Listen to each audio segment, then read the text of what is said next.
Welcome. Welcome back on a Monday. Big apologies to you all because I was absent last week. For those of you that don't know, not make a big issue of it, but I'm involved in my own little bitty race in my neck of the woods for a school board seat. So kind of taking up a little bit of time and a little bit occupied, but that's quite literally what happened last week, and I wanted to get up and do more, just haven't been able to. So again, apologies to you, but we are back and ready to go on a Monday night to get you into this week. Now, so bear in mind, we've got roughly what we in the military used to call, this is the way we did it, 14 days in a wake-up, right? So normally you'd say like today's Monday, so we got 15 days to Election Day. But basically you have 2 weeks and then the wake-up for the next morning. So 14 days in a wake-up. All right, that's in essence what we have until Election Day, November 3rd of a couple weeks, 2 weeks in a day from today. So this is one of those instances and those items, and some of you will understand this, where like things are, and I've been saying this for a long, long time, longer than this election cycle.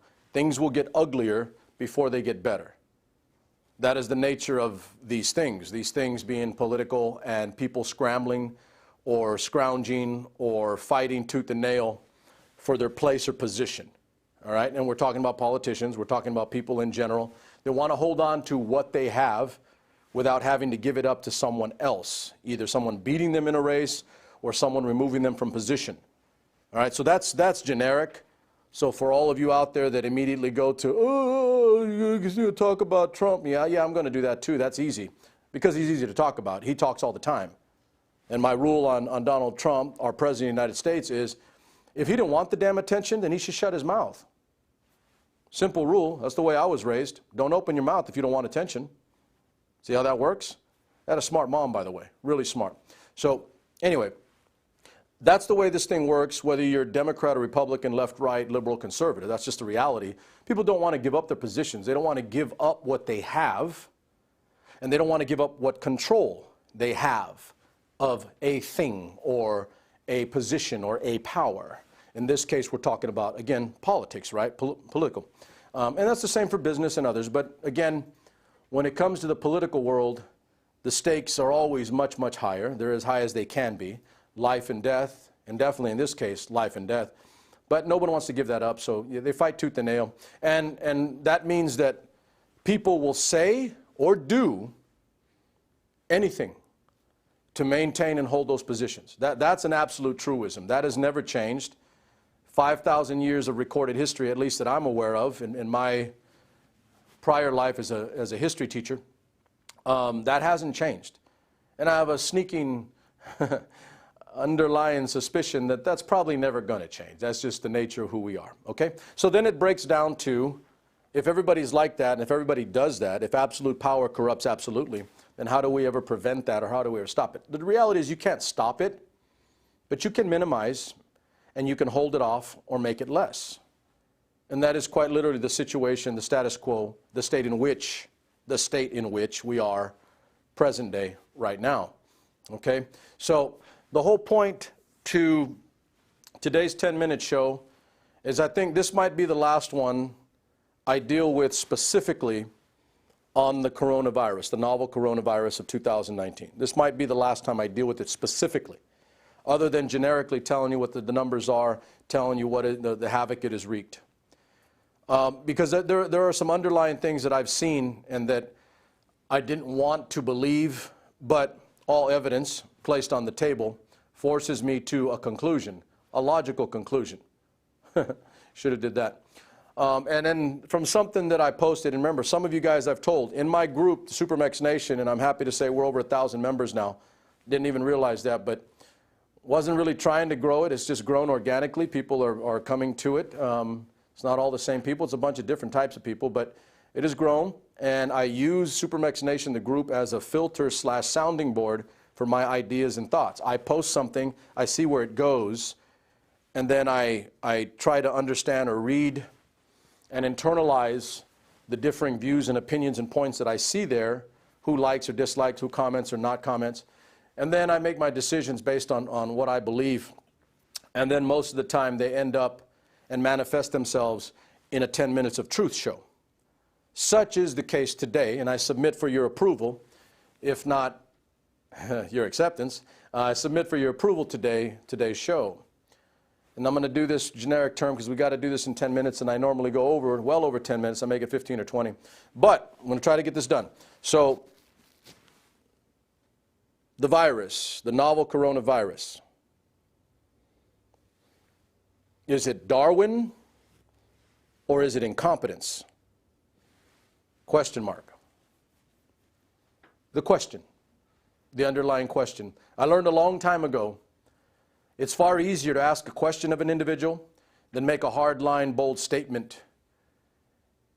Because involuntarily, the individual is most likely to respond in a negative or not accepting and not agreeable fashion. So ask the question. And by the way, the question format is tried and true, timeless, thousands of years old. And you place the question in front of the individual or individuals and then let them hash it out. And then what comes out of those multiple answers or scenarios, theories, processes, hypotheses, ends up being good thought from which you can take, internalize, and come up with your own good thought in summation. And that's quite literally what I do. So there's the question to you. Because today I posted something and immediately I got the, again, literally knee-jerk, involuntary response of, because I'll say it, science and fact, age of reason, 1600s, a logical process, deduction, answer, and you do things on a rational basis, okay? Not out of emotion, which was kind of funny today because someone actually tried to tell me that they were saying something out of rational thought, not emotion. Yeah, right, when it's convenient. So here you go. Whether you agree or not, whether you want to admit to it or not, Americans are dying. For the record, I say Americans because I'm an American and we're in this country. But I don't like the fact that Americans and others are dying all over the world, not just our country, okay? So put that on the table first. And the most disturbing, fact slash trend slash reality slash fact is that Americans are entirely comfortable, some, with their fellow Americans dying, to the point that they can't even acknowledge the death, or they minimize the death, or they make excuses for the death, or they can't admit that it's actually that many. They try to make the number less. And so I ask generically, if it were 100,000, would it be okay? If it were 200,000, would it be okay? Death is part of life. No big mystery, no earth-shattering revelation there. But when it's preventable, and there are things that could have been done on a leadership level, then yes, you have free reign and free ability to question and judge. And I will judge. That is my choice and my right to do so. Okay? So all that's left at this point is to look at numbers, observe data, and hypothesize and put forward your thought. And here we go with my thought. Let's get those numbers up. The simple that we've been doing the entire time that we've done the 10-minute show. American deaths, in excess of 220,000 Americans. Before this month is out or into early November, we will have reached 250,000 Americans dead, damn it, dead. Yes, that many. This will be one of the single most catastrophic accountings for American life in this short a window as anything we've ever lived through as a country. Exacerbated and made worse because a large portion of that number was preventable. And that's not emotion, that's not lack of reason, that's not arbitrary judgment, that is science and that is fact. That is fact. Exacerbated and made worse by the fact, see how that works? Facts, John Adams, stubborn things they are, by the fact that other countries, far less capable in resource, far less capable in medicine, far less capable in industry, far less capable in a variety of things, but but way more capable and way more credible in leadership, did a hell of a better job than we did by far. We are the most advanced technologically, medically, economically, and a variety of other things country on the planet. Period. I'd even do the full stop thing if I were that guy. Period. No debate, no argument, fact. And we couldn't prevent 220 plus thousand Americans, and worse, it's still climbing. And all I've got is Americans, fellow Americans, making excuses for the worst leadership failure of American loss of life in the history of a constitutional republic. 244 years. Period. It's in evidence. When history judges us and the books are written, it will be a ruthless and cold, emotionless judgment of this period and its leadership. Done. So all that's left is, go ahead and remove, I hate seeing that debt number, $27 trillion. But Donald Trump's the deal maker, right? While our national debt keeps skyrocketing. Let me do that again. Hey, millennials, gotta love that national debt, right? 27 million, here you go, here's your present. That's what we're doing for you. We're gonna hand you the keys to the jalopy, not the 57 Chevy. Give me the image of Darwin.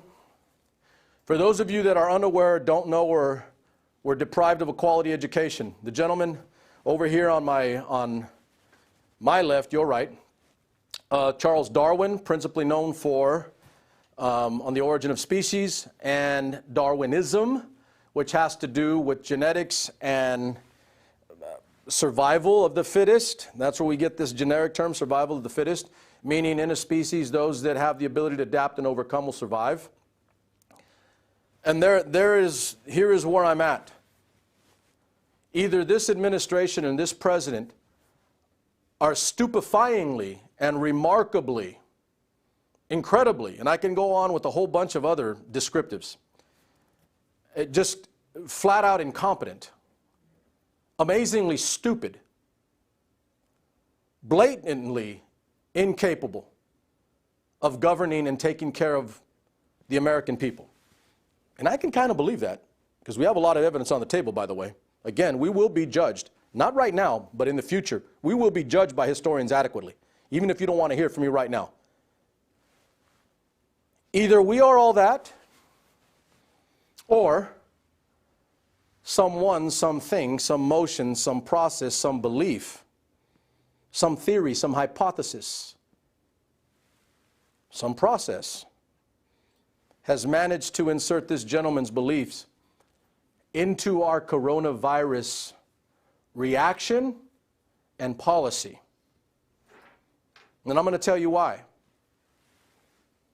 See these little hands? See this face? It's a little darker than light. It's a little lighter than dark. But the color of this skin represents the people that have taken it quite literally to the coffin. Because brown folk, Hispanics, Latinos, Mexican Americans are dying in greater numbers than any other subgroup in this country. Right behind them, black folk in staggering numbers in relation to others. Now, there are a lot of reasons. I don't have time to do it here because we're going to wrap up. It's a 10-minute show and it's going on long already. Bottom line is, poor folk, minorities, and brown folk in particular are dying in greater numbers than any other subgroup in the country right now. Yeah, think about that. Social Darwinism? Oh, hell no. Let's just skip to the good part. Let's just go straight Darwinism, right? Survival of the fittest. If those brown folk and those poor and those minorities and those other subgroups, because they don't have access to quality health care while the president tries to kill pre-existing conditions in the court and lies about it on camera, if they don't have the health care they need, if they can't survive the fields in which they work to provide us the food that we eat, then they're just not fit enough to survive in this country. And since we all know that brown folk make up the fastest growing and largest increasing number in population in America, well, how do you combat that? Let's insert a little Darwinism in the form of a biological agent called a novel coronavirus 2019. Let's let that virus kill them off. Oh yeah, I'm saying some things and you're going to have to think about it. Some of you might light me up on this comment or get on here, and I wish you well. Go ahead, do so. I'm good. Give me a call. Let's talk. Don't talk about me. Come talk to me. I enjoy the conversation. But I'm dropping it on the table. It was done in policy, by the way. There's no mistake here. There are no games being played. These are policy decisions made by an administration that is knowingly killing off Americans. Yeah, I said it. If you don't like it, too bad. Matter of fact, go watch somebody else. Or give me a call and we can have that discussion. See? Let me do it again. That's going to be a shirt. Don't talk about me. Talk to me. Come on. Come on. Message me. You ain't getting no DM from me. You know, this ain't it free. That ain't going to happen. Darwinism, at its blatant, most raw form, couched in sheep's clothing in the form of a novel coronavirus. Yeah. Let's not do the social Darwinism. Let's just go straight to Darwinism and watch it kill off Americans. And it's doing a pretty damn good job, by the way, at least in terms of killing brown folk. That's something for you to think about. Is it Darwin? I think so. I know so. Evidence keeps mounting. Evidence is adding up. It's not going anywhere. Facts are stubborn things. Is it incompetence? I think so. Evidence keeps adding up. Evidence keeps mounting. Is it an ugly, amorphous combination of both? Probably. Leans one way then another, depending on the news cycle. If that's a little too much for your brain to scatter and moan, apologies. But think about it. Those of you that understand, you're probably the ones that are okay with it. You won't be wanting to watch my show anymore. Unless it's to be a keyboard warrior, pop off, say your piece, talk smack, talk big, and then leave. Here I am. See what Brown can do for you. Darwinism or incompetence. There is no other choice. There is no other answer at this point. There's your virus. Yeah. That's my show for tonight. I'll see you later in the week because we're going to do more. Why? Because we need to. Facts need to come out. Number love for you. SuperMex is out.